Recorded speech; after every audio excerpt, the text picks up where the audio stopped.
শুভ সন্ধ্যা বন্ধুরা, কেমন আছেন আপনারা? আশা করি ভালো আছেন। লাইটটা বড্ড হেজি হয়ে যাচ্ছে লাইটে। আশা করি ভালো আছেন, আমিও খুব ভালো আছি। আজকে যাচ্ছি বিয়ে বাড়িতে যাচ্ছি আজকে। আমার ওই যে মাস্তুতো দিদির ছেলের বিয়েতে ছিলাম, তারই শ্বশুর বাড়ি থেকে শালির বিয়েতে নেমন্তন্ন করেছে, সেইখানেই যাচ্ছি। চলুন, এই যে আমার ড্রেসটা আপনাদের সাথে শেয়ার করি। কেমন লাগছে আমাকে একটু বলবেন, জানাবেন। এটা আমার ড্রেস, আমার কেমন লাগছে একটু জানাবেন। ভালো লাগছে তো?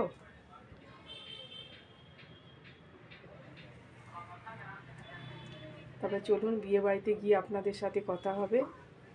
বরকে দেখাবো, বউকে দেখাবো, কনেকে সবাইকে দেখাবো, কে কীরকম সাজগোজ করেছে সবাইকে দেখাবো। চলুন, সাথে থাকুন।